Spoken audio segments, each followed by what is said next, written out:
Welcome back, guys. We got part 2 of World War I from epic history. I really enjoyed the part 1 of 1914. Yeah, it was really cool to see a much more in-depth look at that. And it was just really eye-opening because there's a lot of things that were taking place in that I never knew about. Yeah, it was eye-opening to me how quickly things escalated in that first year. And a lot took place in 1 year. Yeah, and so this is part 2, like I said, of a 9-part series, I believe. It's 9 parts. And so make sure you guys stick around with us and come alongside us on this journey. We're probably going to release one every single week. So if you enjoy checking this out with us, make sure you hit the subscribe button and come back and check out our next one. You ready? I'm ready. Let's do it. Let's go. 1915.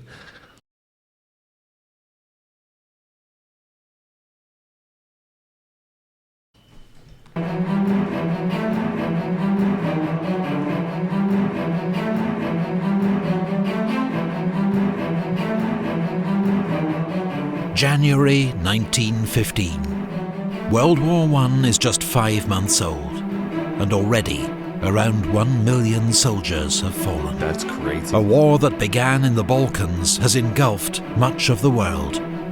The Central Powers, Germany, Austria-Hungary, and the Ottoman Empire, fight the Allies, Britain, France, Russia, Serbia and Montenegro, Belgium, and Japan. In Poland and the Baltic, the Russian army has suffered a string of massive defeats, but continues to battle German and Austro-Hungarian forces. Austro-Hungarian troops have also suffered huge losses and are humiliated by their failure to defeat Serbia. In the Caucasus Mountains, Russian and Ottoman forces fight each other in freezing winter conditions. Wow. While on the Western Front, French, British and Belgian troops are dug in facing the Germans, in trenches stretching from the English Channel to Switzerland.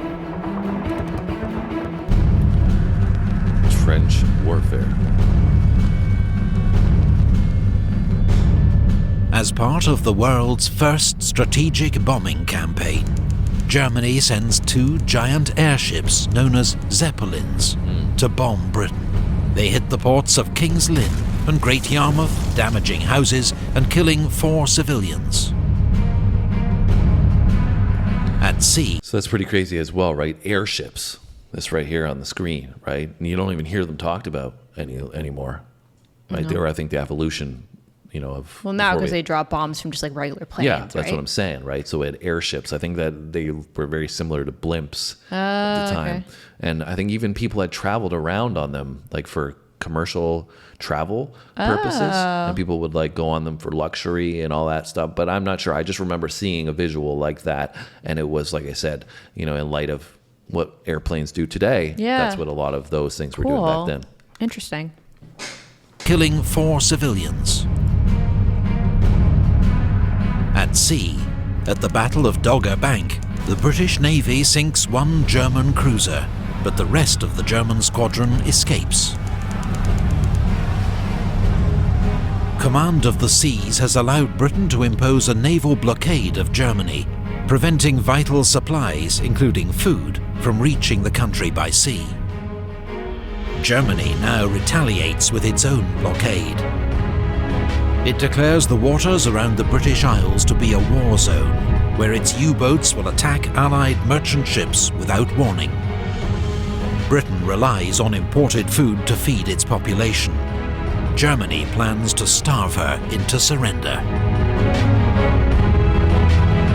On the Eastern Front, German Field Marshal von Hindenburg launches a winter offensive and inflicts another massive defeat on the Russian army at the Second Battle of Masurian Lakes. The Russians lose up to 200,000 men, half of them surrendering amid freezing winter conditions. Crazy. The Russians have more success against Austria-Hungary. The city of Przemysl falls after a 4-month siege, netting the Russians 100,000 prisoners. Austria-Hungary's total losses now reach 2 million. Holy. Meanwhile, the British and French send warships to the Dardanelles to threaten Constantinople, capital of the Turkish Ottoman Empire. They believe a show of force will quickly cause Turkey to surrender. They bombard Turkish shore forts in the narrow straits, but 3 battleships are sunk by mines and 3 more damaged. The attack is called off.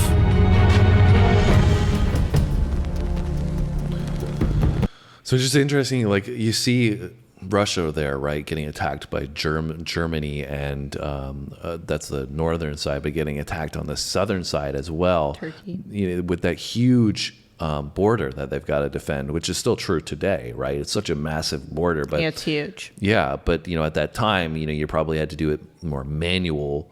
Versus today, you can obviously have surveillance a lot easier. Yeah. But it's, you know, crazy because they had to, you know, watch this attack on this giant border from 2 fronts. You don't really think about that, right, in terms of the border size.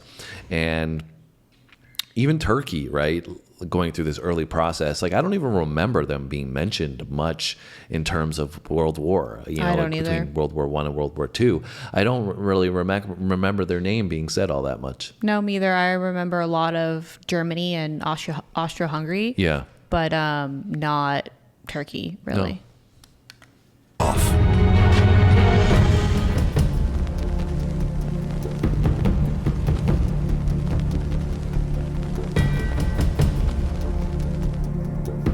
On the Western Front, the British attack at Neuve-Chapelle.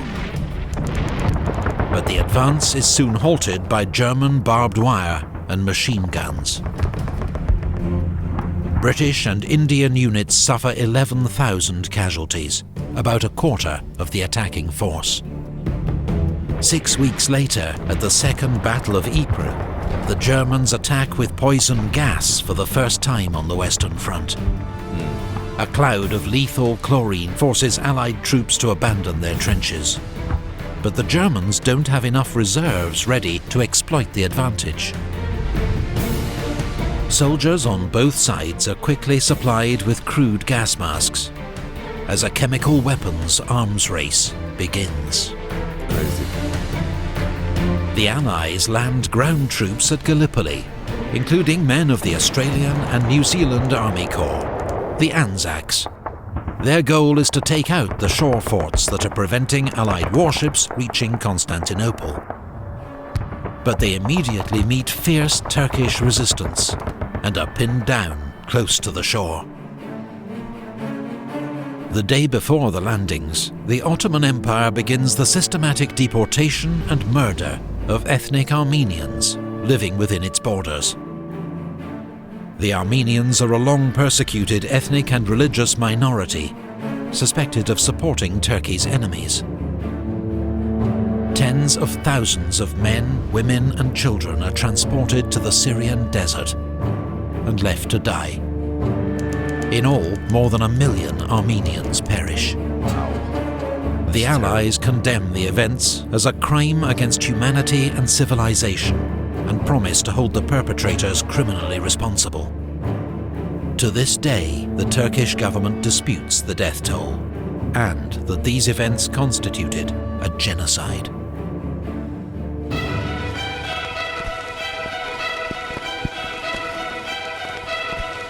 I mean, kind of, you know, you can't really say I know too much about that whole ordeal, but if there's any evidence that you transported a group of people, ethnic people, to a desert and left them there to basically die, then that's a genocide. 100%. You know, like I just can't believe that. How can you even argue that? Like, well, yeah, I mean, again, assuming that there's the evidence that happened. Well, yeah, and you know there may be disputes about whether that actually took place, right? But that's just mind blowing to me that I again don't know that took place. You've never heard of that before? The Armenian genocide? Yeah. No, I've heard about Armenian people and them being persecuted to some extent, but I never heard about that particular event happening in World War I. True. I knew that happened, but I didn't know that it was in association with World War I. Like the purpose of that happening was World War I. I thought it was like something separate, but I have heard about that taking place before. On the Eastern Front, a joint German-Austro-Hungarian offensive in Galicia breaks through Russian defences, recapturing Przemysl and taking 100,000 prisoners. It is the beginning of a steady advance against Russian forces. At sea, the British passenger liner Lusitania, sailing from New York to Liverpool, is torpedoed by a German U-boat off the coast of Ireland without warning. 1,198 passengers and crew perish, including 128 Americans. US President Woodrow Wilson and the American public are outraged. But Germany insists the liner was a fair target, as the British used her to carry military supplies. In May, the Allies launched the Second Battle of Artois, in another effort to break through the German lines. The French make the main attack at Vimy Ridge, while the British launch supporting attacks at Aubert Ridge and Festubert.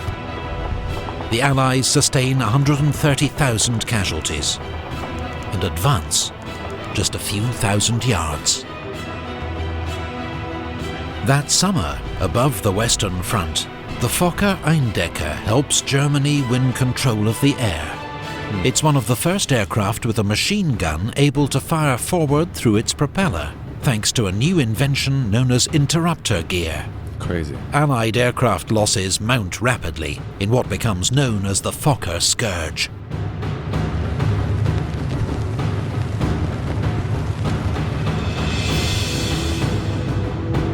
Italy, swayed by British and French promises of territorial gains at Austria-Hungary's expense, joins the Allies, declaring war on Austria-Hungary and later the Ottoman Empire and Germany. The Italian army makes its first assault against Austro-Hungarian positions along the Isonzo River, but is repulsed with heavy losses. Meanwhile, the Allies face a crisis on the Eastern Front. The Russians have begun a general retreat, abandoning Poland. German troops enter Warsaw on the 5th of August. Tsar Nicholas II dismisses the Russian army's commander-in-chief, Grand Duke Nicholas, and takes personal command. It will prove disastrous for the Tsar, as he becomes more and more closely tied to Russian military defeat. At Gallipoli, the Allies land reinforcements at Suvla Bay, but neither they nor a series of fresh attacks by the Anzacs can break the deadlock. Conditions for both sides are terrible. Troops are tormented not only by the enemy, but by heat, flies, and sickness. In the Atlantic, a German U-boat sinks the liner SS Arabic. 44 are lost, including 3 Americans. In response to further US warnings, Germany ends all attacks on passenger ships.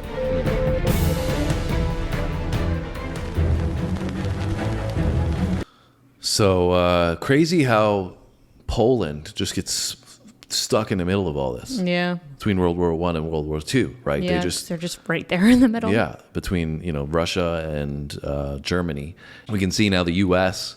is starting to be called into... Triggered a little bit by the deaths into of their the civilians. actions of what is taking place across the Atlantic.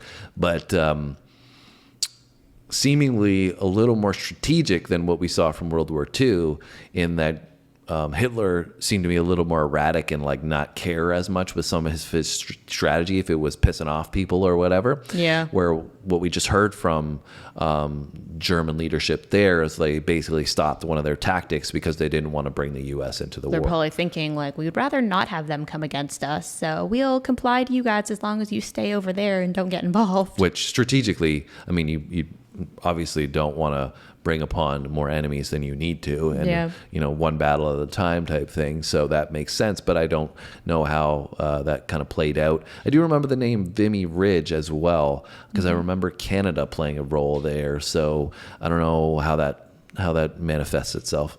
Yeah, I think that's where one of the final battles were. Okay. Yeah. So I guess could be wrong about that, but I'm pretty sure that's where, especially when Canada came in, I'm pretty sure that's where one of the biggest battles with Canada's involvement was. All right. Well, I guess we'll have to find out.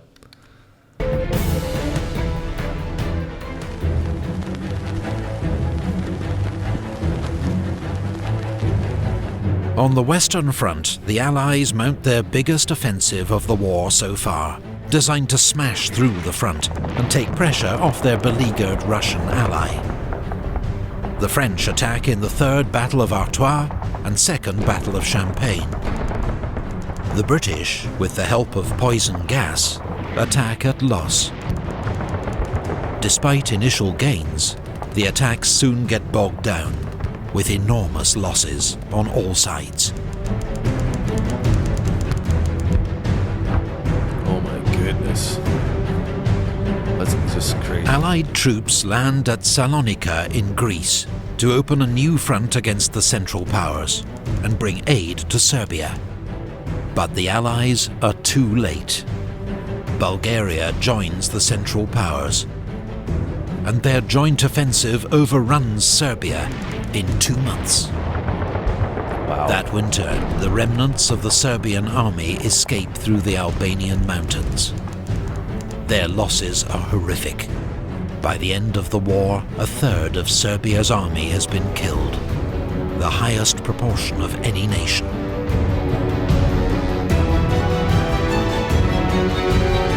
Fierce fighting continues on the Italian front, as Italian troops launch the third and fourth battles of the Isonzo.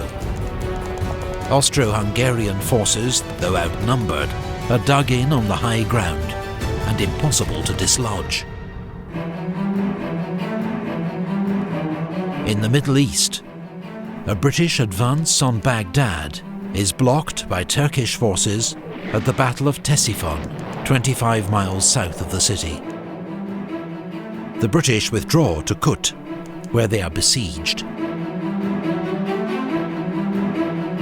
The Allies abandon the Gallipoli campaign.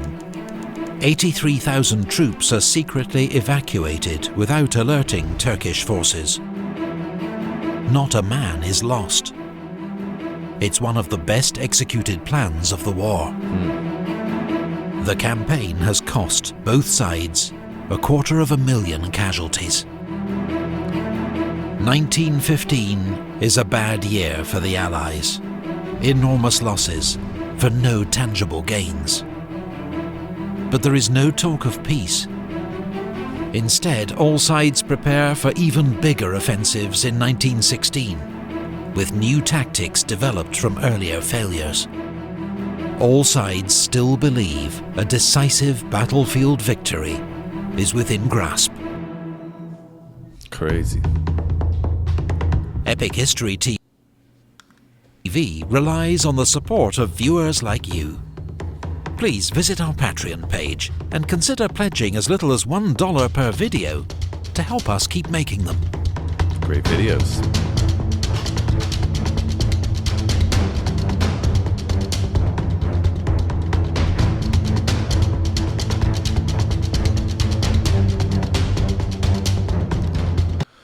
All right, so that was part 2 of World War I. And one thing we didn't mention was the engineering that was taking place. You know, we saw the planes come about. Yeah, lots of advancements. Yeah, and being able to have a machine gun. We talked about the chemical weapons that they began to use. Well, it said that it was the first time that they ever did a bombing campaign. It was also the first time that they did the chemical weapons with the chlorine-based gas. Yep. And the first time they had a machine gun in a plane. Yeah. It's like, that's wild. Yeah, so the engineering process was in full effect in light of what the war was bringing about and the need for it. And so, you know, obviously that changes the casualties, it changes the war tactics. It really... Well, it's also crazy because to me, all 3 of those were from the Germans. So it's like all 3 of those advancements came first from the Germans. Yeah, I mean, I don't know. At least being used in battle. Yeah, I mean, I don't know what the rest of the world's war is going to look like. Yeah. But that's the way it seems. But I think when you talk about Germans in history, they're also known for that, for the engineering, manufacturing and engineering process. Even I believe in World War II, that was a similar case. So just interesting though, seeing this in real time while we're watching it, the developments and how much pressure that would have caused for, the Allies, knowing like they've got this new advancement by the enemy to deal with. Isn't the submarine too that they had in the first part, that was from the Germans too, right? Yeah, the U-boat. Yeah, so using that for the first time underwater, not being able to be detected, another engineering advancement from them. Mm-hmm. Yeah. Crazy. Yeah, so definitely crazy, like you said, knowing that the amount of casualties obviously is mind-blowing. I think that's like the biggest eye-opener for me, like how you obviously know in war a lot of people die, but seeing how many were dying, like I think like you made a comment when we paused halfway that in today's world you can probably get around as many people dying because of the technological advancements, right? Like the surveillance and like using, whether you're using certain weapons or drones or whatever, right? Whereas in this time period, it's like everything was manual, like everything was like human based. So that's probably why so many more people died, because like you could only use people to go surveil things or to go and fight people or to transport things or whatever, right? Yeah, and I think, in today's society as well, like we totally gloss over all these losses of all these people. These were human beings, and all of them essentially were young men at that, right? And that's the way it's been throughout history, right? And so you have a lot of the narrative today of people being like, oh, we don't need men in society. And, it's so easy, I think, to forget the sacrifices that so many of these people 100%. On both sides, of the war that made, because they were, told to by the leaders that they had at the time that they were needed to protect their sovereignty. And so it's just a shame. It's just, that so many people had to pass away in such extraordinary numbers. Oh, yeah. Right. And like I said, that so many of them were young men, probably 16 to 24, I would imagine. Yeah. And like, you're just like in today's world, you're a kid. Yeah. You know what I'm saying? So just mind blowing from that idea. But anyways, we'll save, I guess, more of the comments that we have for later versions. So this is going to be part 2 of 9. So we got 3 coming next. If you enjoyed this video, make sure you hit the like button for us. Leave us a comment and add anything that you would like to help us learn and engage with the community. I'm sure there's people as well that would like to learn a little bit more in our subscriber base. And we appreciate all you subscribers. Thank you so much for the support that you've given us thus far. Anything else you want to add before we go, Sam? No, I'm just excited to see what happens next. I get like invested in storylines, and I'm like, I don't like being left on a cliffhanger here. Well, that's what we're going to do. We're going to leave you guys on a cliffhanger. Make sure you come back tomorrow, though, and check out our 2 next videos, and we'll see you then. Thanks for watching, guys.